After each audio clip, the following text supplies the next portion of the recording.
ओम शांति। आज हम चिंतन करेंगे 22 जून 1971 की अव्यक्त मुरली, जिसका टाइटल है तीव्र पुरुषार्थ की निशानियाँ। 1970 और 69 में बाबा ने तीव्र पुरुषार्थ की काफ़ी सारा परिभाषा सुनाए हैं और आज उसकी निशानियाँ सुनाते हैं। मुरली की शुरुआत बाबा कर रहे हैं कि शुद्ध संकल्प स्वरूप स्थिति का अनुभव हम कितना करते हैं। बाबा कह रहे इसका अर्थ अनेक संकल्प समाप्ति होकर के एक ही शुद्ध संकल्प में टिक जाना, जिसको बाबा कहते हैं शक्तिशाली स्थिति और कर्म बंधन से न्यारी और प्यारी स्थिति। बाबा कह रहे हैं ऐसी स्थिति में हम सारा दिन कर्मयोगी करते हुए भी इसी स्थिति में रहना है और यही स्मृति ही हमको समर्थी दिलाए। बाबा एग्जाम्पल दिए, जैसे मान लो कोई ऊंची स्थान में रहते हैं लेकिन नीचे जब कार्य करने के लिए आते हैं तो अपने ओरिजिनल स्थान को तो नहीं भूलते हैं ना। इसलिए ऐसे ही बाबा कहते हैं ऐसे ही समझ कर चलो कि अभी अभी अल्पकाल के लिए हम नीचे उतरे हैं कार्य करने के लिए, लेकिन सदाकाल हमारा ओरिजिनल स्थिति वही रहे। फिर आगे बाबा कह रहे अपने आप को सपूत समझते हो, सपूत बन रहे हो या सबूत बन रहे हो। फिर बाबा कहे कि अगर अंत तक सपूत बनने का ही पुरुषार्थ करेंगे तो फिर सबूत कब दिखाएंगे। फिर बाबा ने सपूत का डेफिनेशन बताते हुए कहते हैं जो श्रीमत के आधार पर डायरेक्शन प्रमाण चल रहे हैं, अपने को ट्रस्टी समझकर चल रहे हैं, उनको सपूत कहेंगे। बाबा ने बहुत सिंपल और सरल डेफिनेशन दिया। फिर बाबा कहते हैं कि हम जब ज़्यादा सोच लेते हैं ना, कहाँ बहुत सोच भी रिजल्ट बदल देती है। जैसे बाबा एग्जाम्पल दिए, अगर हमारे एग्जाम का टाइम है तो उसी पेपर के टाइम पे उसे सॉल्व करने के बजाय अगर हम सोचेंगे कि यह क्वेश्चन क्यों आया, क्या है, तो क्या रिजल्ट होगा। इसलिए बाबा कहते हैं ज्यादा सोच में नहीं जाना है। जब हम एक्शन मोड में आएंगे ना, जब हमको करके दिखाना है, उस समय ज्यादा सोच में नहीं जाओ, क्योंकि हम कभी कभी समझते हैं ना मैं बाबा की सपूत बच्चा हूँ या नहीं हूँ। इसलिए बाबा ने बोलते हैं कि ये सरल डेफिनेशन है और बाप समझते हैं सपूत बच्चे हैं तब तो श्रीमत पर चल रहे हैं ना, क्योंकि हम सब सपूत है बाबा की।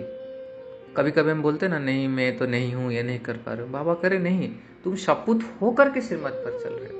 बाकी हाँ, जहां की बात रही सबूत दिखाने की, वह हर एक यथाशक्ति दिखा रहे हैं और दिखाते रहेंगे। मतलब बाबा की कितनी अच्छी समझन है। ऐसे नहीं कि हम सपूत नहीं हैं, हम सपूत है तभी तो श्रीमत पर चल रहे हैं ना। फिर उसी बात को बाबा ने आगे एक्सटेंड करके कहते हैं कि जितना बाप बच्चों में निश्चय बुद्धि है, बच्चे अपने में निश्चय बुद्धि कम है। बहुत बड़ी बात है ना। बाबा करे बाबा का हमारे ऊपर इतना निश्चय है, लेकिन हमारे खुद के ऊपर निश्चय नहीं है। इसीलिए हर कार्य में विजयी हो, यह रिजल्ट कभी कभी दिखाई देते हैं। जैसे बाप में निश्चय, पढ़ाई में निश्चय है, वैसे ही अपने में हर समय और हर संकल्प निश्चय बुद्धि बनकर करना। बाबा करे यही कमी है। बहुत बड़ी डीप बात है। बाबा कह रहे कि बाप में तो निश्चय है, पढ़ाई में निश्चय बाबा जानते हैं, लेकिन स्वयं में कितना है। हमारे खुद के ऊपर भरोसा नहीं रहता है, हम खुद के लिए नेगेटिव संकल्प इतना रचते हैं। फिर बाबा ने कहे इस कमी को कब तक भरोगे।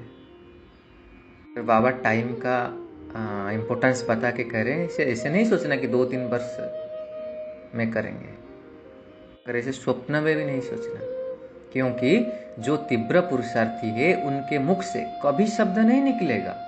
वह सदैव अब भी सिर्फ कहेंगे भी नहीं, लेकिन अब भी करके दिखाएंगे। यह कह रहे बाबा तीव्र पुरुषार्थ की निशानियां। बाबा कह रहे अगर आप 2-3 वर्ष का ऐसे टारगेट लोगे, क्या तीव्र पुरुषार्थ के लाइन में गिना जाओगे। तीव्र पुरुषार्थ की अर्थ ही है जो भी बात कमजोरी व कमी की दिखाई दे उसी को अभी खत्म कर दे। ये बहुत अंडरलाइन बात है। अगर हम हमको समझ में आ रहा है कि मेरे अंदर ये कमी है, कमजोरी है, वेट नहीं करेंगे, अभी से एक्शन मोड में आ जाना है। इसलिए बाबा कह रहे जब स्मृति रहती है तो स्मृति के साथ समर्थी रहने के कारण कोई भी कमी को पूर्ण करना ऐसे लगता है जैसे कि कोई साधारण कार्य बिगर सोचे ऑटोमेटिकली हो जाता है, यह नेचुरल हो जाता है। ऐसा पुरुषार्थ करने के लिए दिन प्रतिदिन जो शिक्षा मिलती है उसको स्वरूप बनाते जाओ। बहुत सुंदर इंपॉर्टेंट बाबा ने पॉइंट किया। बाबा कह रहे कोई डिफिकल्ट नहीं है, जिससे जैसे बाबा की हमको रोज जो मुरली आती है, जो शिक्षाएं मिलती है, उसी का उसी दिन हम धारणा करेंगे ना। बाबा कहते देखिए जब स्मृति है और बाबा ने कहा तो हमारे अंदर शक्ति भरा, समर्थी भी रहा, तो स्मृति और समर्थी जब एक साथ हो जाते हैं तो वो कार्य करने के लिए इजी हो जाता है। लेकिन अगर हम आज सुने उसको, हाँ ठीक है काल से करेंगे, तो वो जो डिले इफेक्ट हो जाता है ना संकल्प में, वो माइंड भी उसी को और डिले कर देता है। बहुत डीप बात बाबा ने करी। इसलिए बाबा करे जिस दिन सुला, बाबा के रोज मुरली में जैसे जैसे सीक्वेंस आता है ना, उसी को हिसाब से हमको करते जाना है, तो फिर ये ऑटोमेटिकली और नेचुरल बन जाएगा। इसीलिए बाबा कहे जो सुन रहे हो उस शिक्षा को अभी स्वरूप में ना, उसका स्वरूप बनाओ। इसके लिए आगे फिर बाबा कह रहे कि खाली पॉइंट की रीति से बुद्धि में नहीं रखो, लेकिन पॉइंट को प्रैक्टिकल स्वरूप में बनाओ। फिर क्या होगा, सदैव पॉइंट स्वरूप में स्थित हो सकेंगे। बाबा देख रहे हैं कि हम क्या कर रहे हैं, बच्चे होशियार है, पॉइंट को वर्णन भी करेंगे। बाबा कहते इस वर्णन करना और मनन करना यह तो सहज है, लेकिन अभी स्वरूप में ना हो तो साक्षात्कार मूर्त बन जाओगे। मतलब जब मनन करने और वर्णन करने के साथ साथ उसको हम स्वरूप में लाएंगे तो हमारे साथ साथ अन्य आत्माओं को भी हम स्वरूप का अनुभव करा सकते हैं। इसी को कहते हैं बाबा सपूत बन करके सबूत दिखाना। फिर आगे कह रहे हैं जो सपूत बच्चे हैं उनको बाबा कह रहे हैं उनको वफादार और फरमान बरदार।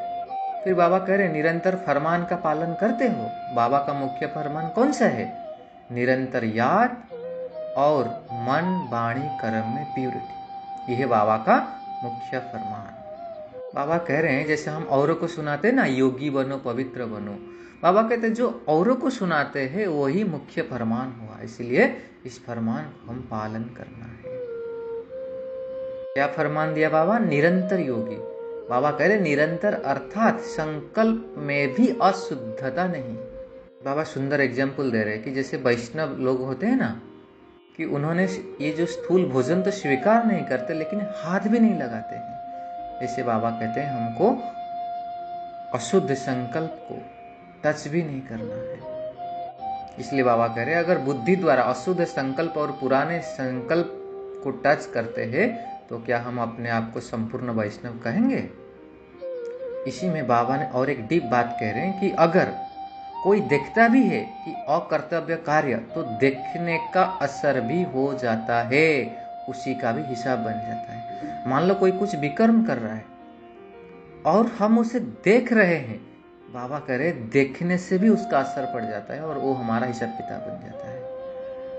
बहुत डीप बात बाबा ने कहा।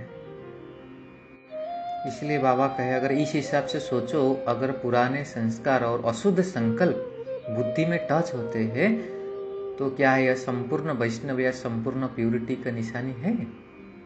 बाबा करे पुरुषार्थ का लक्ष्य ऊंचा है, लेकिन अभी ये छोटी छोटी बातें इस समय हमको शोभा नहीं देती है।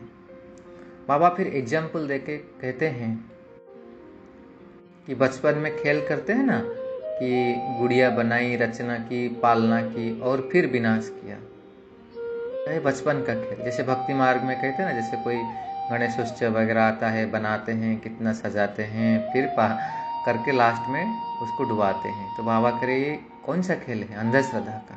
तो बाबा करे ऐसे खेल मत करो, व्यर्थ संकल्प आए फिर उसको पालना करो, फिर उसको जैसे कहते हैं ना बाबा माया को चाय पानी दे के बिठाते हो, फिर उसको भगाने की कोशिश करते हो, ये अभी मत करो।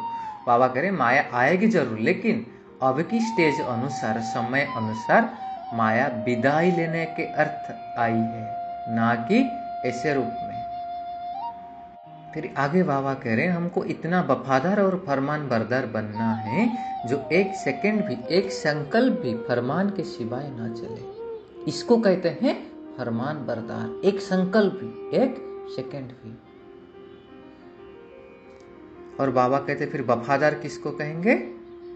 किसी को संकल्प में भी व स्वप्न में भी सिवाय बाप के और बाप के कर्तव्य व बाप की महिमा, बाप के ज्ञान के और कुछ भी दिखाई न दे, ऐसे को संपूर्ण वफादार कहेंगे। मतलब एक बाप दूसरा न कोई, दूसरी कोई बात स्वप्न में स्मृति में भी दिखाई न दे।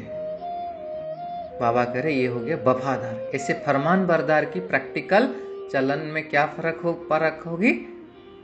सच्चाई और सफाई। संकल्प तक भी सफाई और सच्चाई चाहिए, सिर्फ वाणी तक नहीं, संकल्प तक। इसलिए बाबा चेकिंग पॉइंट दिया कि चेक करो हमने कहाँ तक वफादार और फरमान बरदार बने हैं। इसलिए बाबा कह रहे अगर हमारा बुद्धि का संग एक के साथ है, फिर दूसरा संग का रंग नहीं लग सकता है। बुद्धि की लगन कम होने के कारण अनेक प्रकार की संग के आकर्षण अपने तरफ खींच लेती है। तो इसलिए बाबा करे और संग तोड़ एक संग जोड़, यह जो पहला वायदा है उसे अभी निभाना है। इसी को कहते हैं संपूर्ण वफादार। अभी कुछ दिन पहले बाबा ने हमको संग दोष का 5 प्रकार के संग दोष के बारे में बताए थे ना। इसलिए बाबा कर और सब संग छोड़, सिर्फ मेरे एक संग बुद्धि योग को जोड़ो। ऐसे हमको निभाना है और संपूर्ण वफादार और फरमान बरदार बनकर दिखाना है। अच्छा जी, ओम शांति।